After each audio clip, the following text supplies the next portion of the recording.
Você pode fazer qualquer coisa que Deus te mandar fazer. E Deus, Ele proverá tudo o que você precisa, porque Ele arca com aquilo que Ele ordena a você. Eu sou Joyce Meyer e eu acredito que Deus pode curá-lo em todas as áreas que você sofre. Nunca me diga que você não pode superar a negatividade, porque eu não conseguia ter 2 pensamentos positivos seguidos sem que meu cérebro tivesse câimbras. Eu gostaria de conseguir explicar para vocês o quanto eu era confusa, mas eu nem sei como falar com você. Eu não sabia pensar direito, eu não sabia como agir direito, não sabia como me sentir bem. Eu lia tudo errado, eu tinha uma raiz de rejeição na minha vida.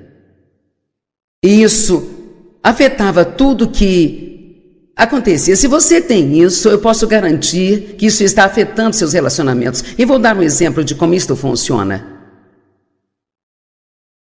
Dave e eu não conseguíamos conversar sobre nada. Eu sempre dizia, nós nunca conseguimos conversar sobre nada. Ele ficava tão bravo. Porque você disse que nunca conseguimos conversar sobre tudo, mas ele falava, você fala e quer que eu apenas ouça. O que era verdade. E Deus finalmente me revelou e eu agradeço a Deus pelas revelações que Ele nos dá, sabe? Que o que estava acontecendo comigo era por causa dessa raiz de rejeição. Se Ele discordava de alguma opinião que eu tivesse, eu assumia que Ele estava me rejeitando. Mas Ele não estava me rejeitando, Ele só não concordava com o que eu pensava. Eu não sabia separar minha opinião de quem eu era, sabe?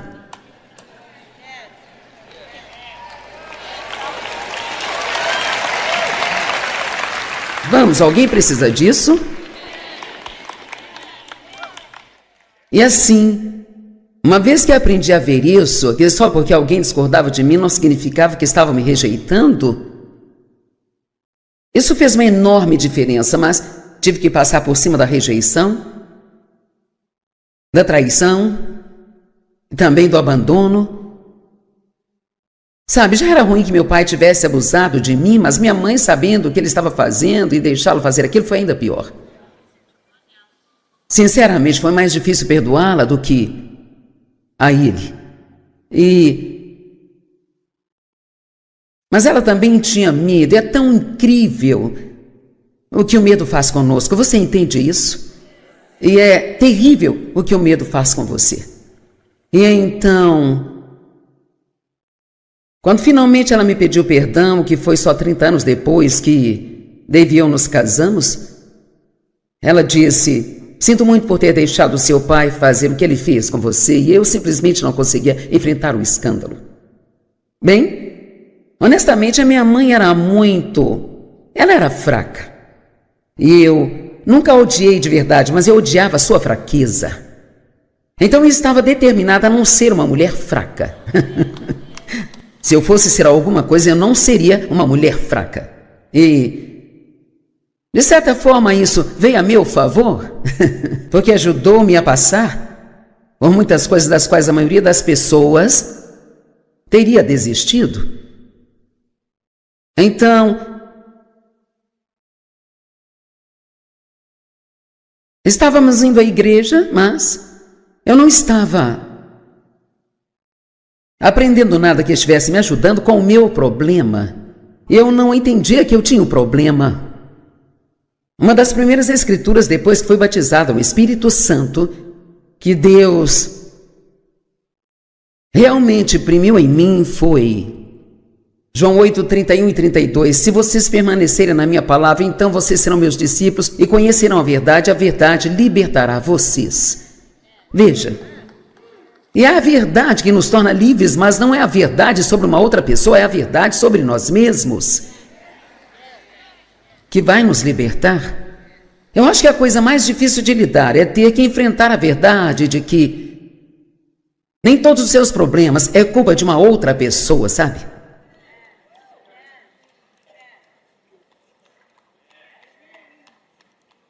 É melhor termos um pouco de sei lá agora mesmo.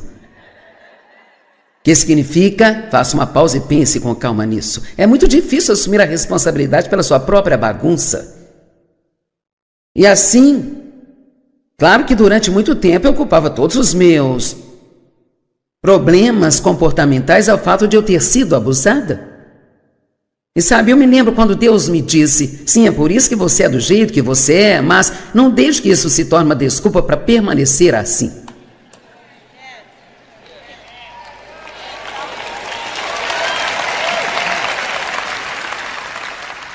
Algumas dessas pequenas falas que dou fazem valer a pena você estar aqui hoje, sabe? Veja... Veja, algo que alguém fez com você pode ser motivo pelo qual você tem um mau comportamento, mas você não pode deixar que isso se torne uma desculpa para permanecer. E a partir de hoje, você precisa começar a assumir a responsabilidade pelo que você faz e não simplesmente jogar a culpa em mais ninguém. E você precisa assumir a responsabilidade por sua própria alegria e sua própria paz. Não é trabalho de outra pessoa manter você feliz. Amém? Então vem o ano de 1976, houve um derramamento do Espírito Santo em toda a terra. Quantos aqui se lembram disso? Ok. Significa que você é tão velho quanto eu. E sabe... Pessoas em todas as denominações estavam sendo cheias do Espírito Santo. Se você não sabe do que se trata, então vá ler o livro de Atos, os primeiros 2 capítulos. Eles nasceram de novo, mas não foram cheios do Espírito Santo. E quando eles foram, todos falaram em outras línguas. Pessoalmente acredito nos dons do Espírito Santo. Eu vivo isso e não tenho vergonha de dizer para você. E digo mais, você precisa ser cheio do Espírito Santo, porque o Espírito Santo, ele te dá a... Você se lembra de Pedro? Veja, ele era um covarde, e depois que foi batizado no Espírito Santo, ele saiu pelas ruas e ele conseguiu ganhar 3.000 pessoas. Então, quando você é cheio do Espírito Santo, isso lhe dá coragem, isso lhe dá força. Ele é o nosso ajudador, ele é o nosso fortalecedor, ele é o nosso mestre e ele vem viver dentro de nós. Quando Jesus foi levado aos céus, ele disse, eu vou lhes enviar um ajudador. Uau, você nunca precisa fazer nada por si só. Você sempre vai ter esse ajudante divino. Isso é o que permite que você faça qualquer coisa que você precise fazer. Você pode fazer tudo com a ajuda de Deus.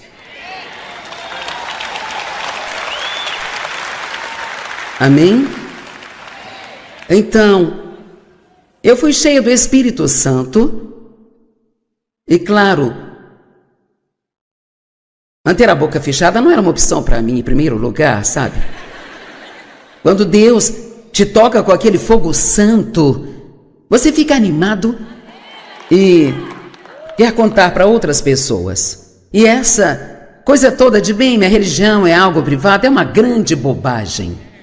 Sabe, se você foi tocado por Deus, vai ter dificuldade em manter a boca fechada sobre isso. Amém?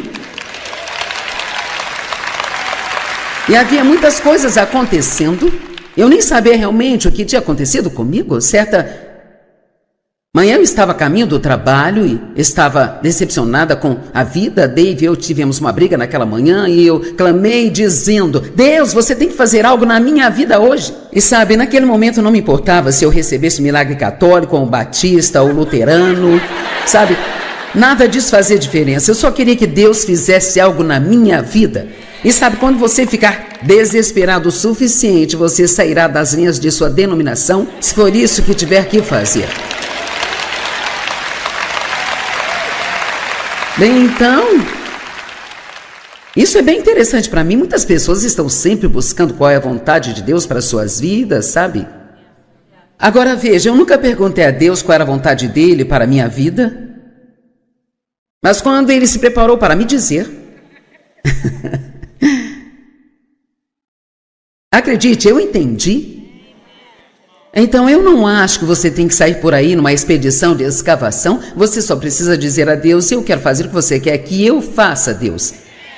Então você só precisa continuar vivendo sua vida e Deus vai te mostrar.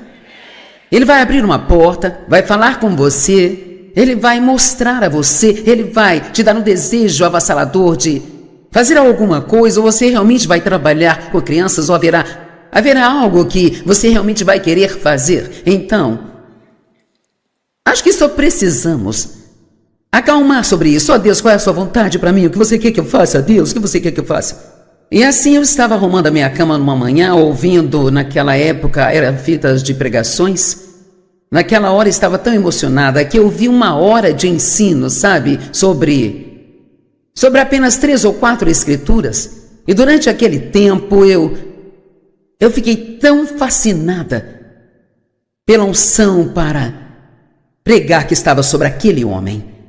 E eu pensei, isso deve ser a coisa mais maravilhosa do mundo. E Deus falou comigo e disse, um dia você vai sair por toda a terra e vai ensinar a minha palavra. E eu não estava procurando ministério, eu estava arrumando a minha cama. Então talvez alguns de vocês precisam parar de procurar ministério e só arrumar a sua cama. E deixar Deus ir e te buscar quando Ele quiser. Amém? Então eu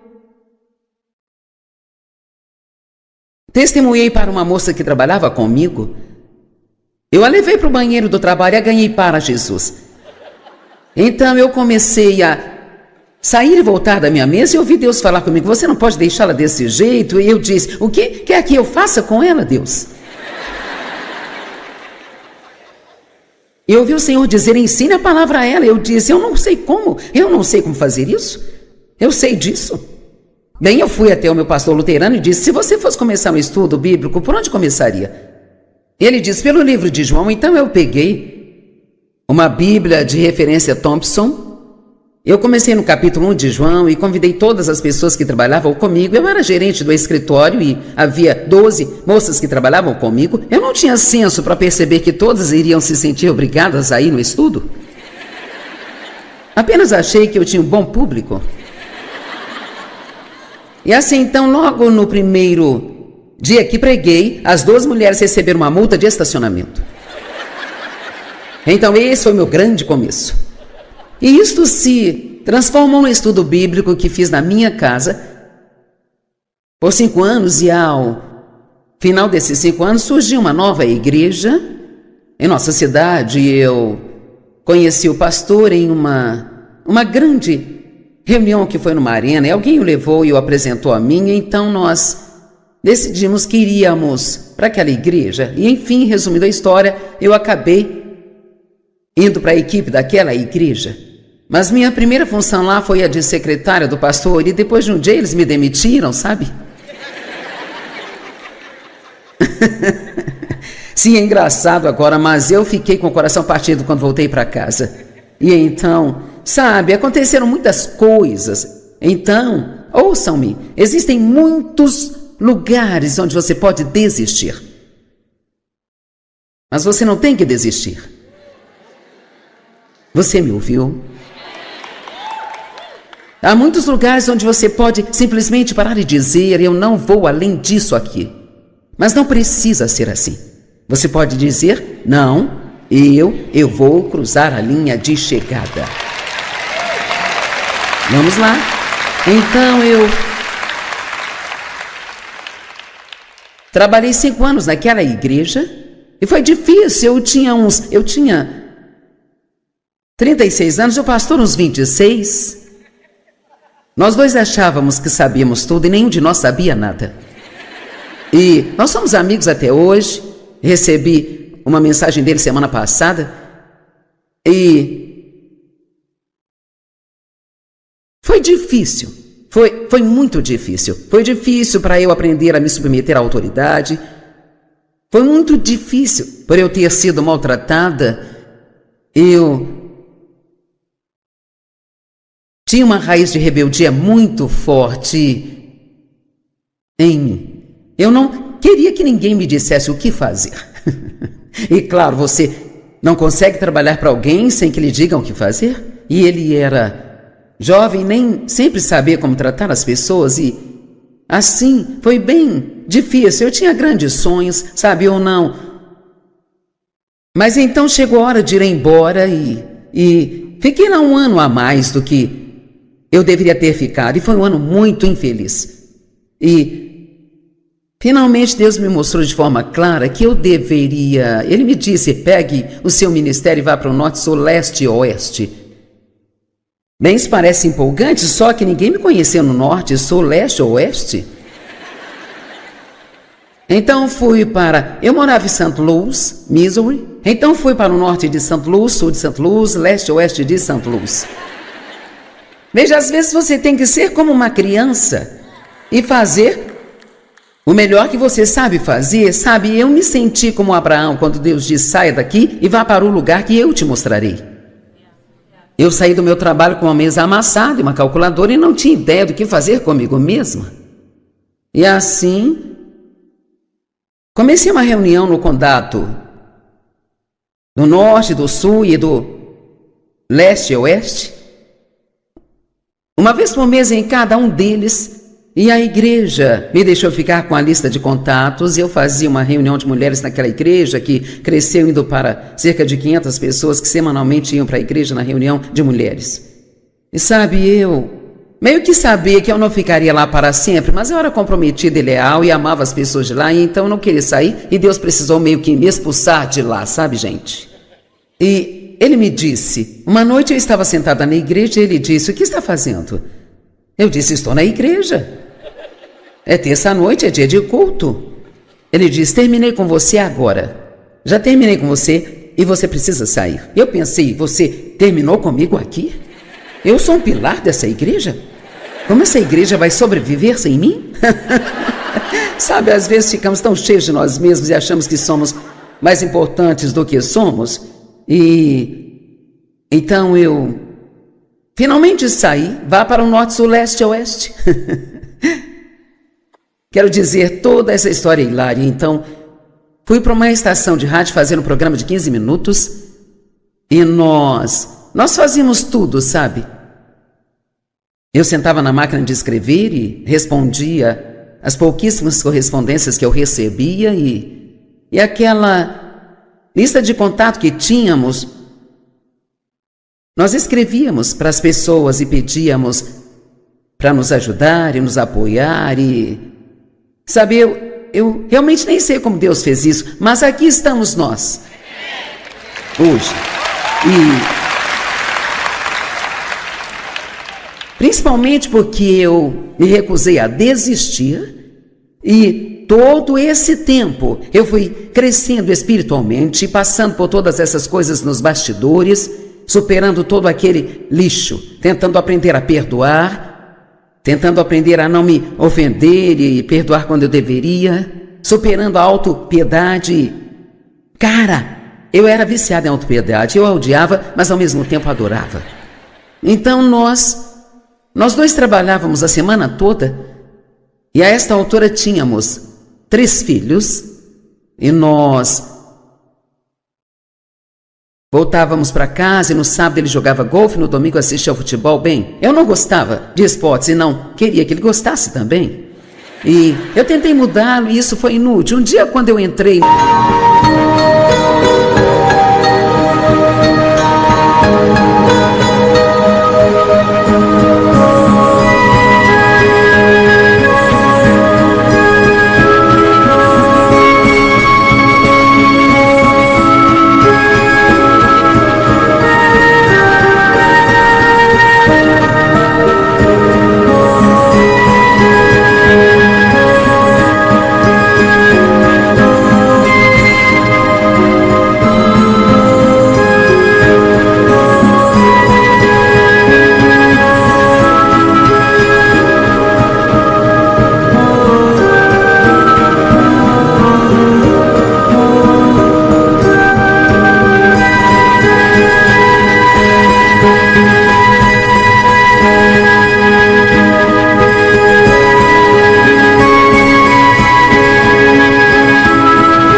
Nossa sala, ele estava ouvindo um jogo de futebol, assistindo beisebol, ilustrando aquele taco de golfe detestável. Eu pensei, meu plano não está funcionando. Você não pode mudar as pessoas. E quanto mais tentar, mais vão odiar você. Vamos lá. Se você quer colocar alguém na roda do oleiro, é melhor ir para casa e deixá-los para lá, porque você não é oleiro. Amém? Finalmente, um dia olhamos um para o outro e eu disse: eu me comprometo a nunca mais tentar mudar você. Você é livre para ser quem você é. E ele disse: eu me comprometo a nunca mais tentar mudar você. Você é livre para ser quem você é.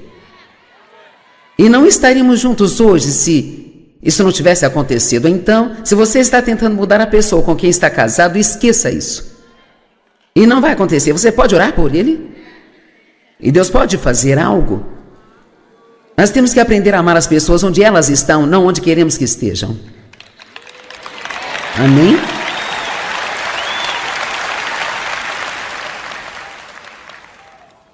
E como eu já disse, acho que o David já foi casado com umas 20 mulheres diferentes, sabe? Porque eu mudava um pouquinho e... aí passava mais um tempo e eu mudava um pouquinho mais, depois eu mudava mais um pouco. Eu tinha 42 anos quando comecei o ministério e 52 quando eu entrei para a televisão.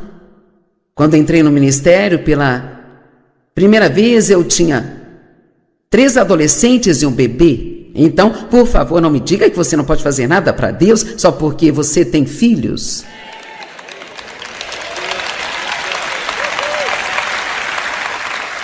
Agora, olhe para mim, você pode fazer qualquer coisa que Deus te mandar fazer. E Deus, Ele proverá tudo o que você precisa, porque Ele arca com aquilo que Ele ordena a você. Amém? Então nós estávamos nessas 8 estações de rádio e finalmente chegamos ao ponto de alugar salões de baile, de hotéis, viajar para os lugares que dava para ir dirigindo, onde a rádio chegava, e economizamos $1.600 e compramos uma van que tinha as rodas enferrujadas e pneus carecas e íamos dirigindo para essas reuniões e não tínhamos dinheiro para ficar em um hotel ao voltar.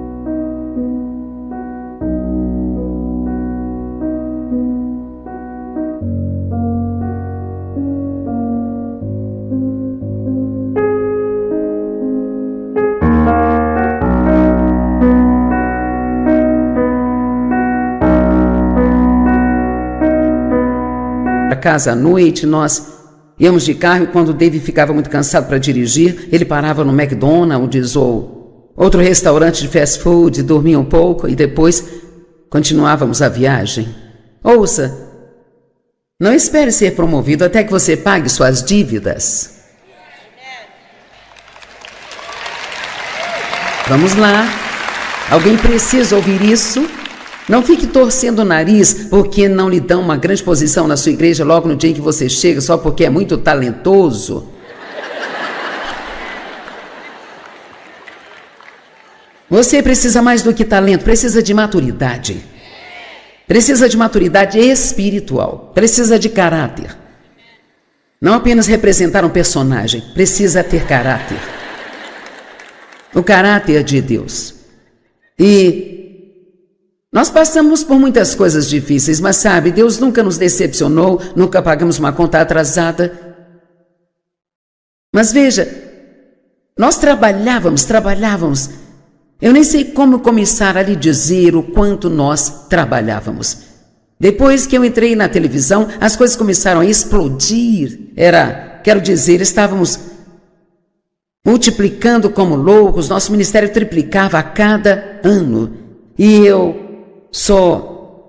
tudo que eu posso dizer é que cada pessoa tem uma designação de Deus e cada pessoa precisa estar determinada a terminar tudo o que Deus te chamou para fazer.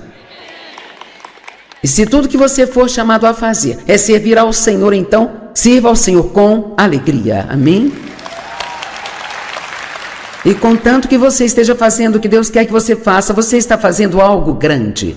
Agora, de onde comecei, vamos voltar para a garotinha cuja primeira lembrança era ter medo do pai, passando por vários abusos. E há muito mais nessa história, coisas que eu poderia te contar, que seu estômago iria revirar, e eu não vou contar isso nunca. Minha filha me disse há um tempo atrás, ela disse, sabe, é incrível ver a boa mãe que você foi considerando como foi criada. Então nunca tenha medo. Nunca tenha medo de que você não possa ser uma boa mãe ou um bom pai, porque Deus vai te ungir para ser o que Ele te chamou para ser. E a unção é o que qualifica você. Jesus, Ele era qualificado. E Ele disse, foi sua unção que qualificou a mim. E Deus tem sido fiel a mim, Ele tem sido bom para comigo. Ele me devolveu 10 vezes por qualquer coisa que eu tenha perdido. Ele me deu honra, Ele recompensou-me, Ele me abençoou. E tenho que te dizer algo. Eu não posso dizer que eu lamento pelo que aconteceu comigo, porque o que eu pensava ser o meu pior inimigo, na verdade se tornou o meu melhor amigo. Amém? Eu posso te garantir que Deus é fiel, que Deus é bom, e você pode passar por qualquer coisa que venha contra você, porque o maior vive em você. Vamos, levante-se e dê um aplauso ao nosso Deus. E eu quero que todos oremos juntos, porque eu quero garantir que ninguém saia daqui sem ter recebido a Cristo. Dessa forma, vamos orar juntos. Deus Pai, eu te amo. Jesus, eu creio em Ti. Eu creio que você é Deus, o único Filho de Deus. Eu creio que você morreu na cruz para pagar pelos meus pecados. E no terceiro dia você ressuscitou de dentre os mortos. E a minha dívida foi paga. Meus pecados estão perdoados. Sinto muito pela forma como vivi. Eu me arrependo. Eu me entrego a Ti. Eu Te recebo como meu Salvador. E quero que você se torne o meu Senhor. Quero que a Tua vontade seja a minha vontade. Obrigado por me salvar. Eu creio que eu estou perdoado, que estou a caminho do céu e vou desfrutar a jornada. Ensina-me, me faça ser como Jesus. Amém. Muito bem.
Tchau.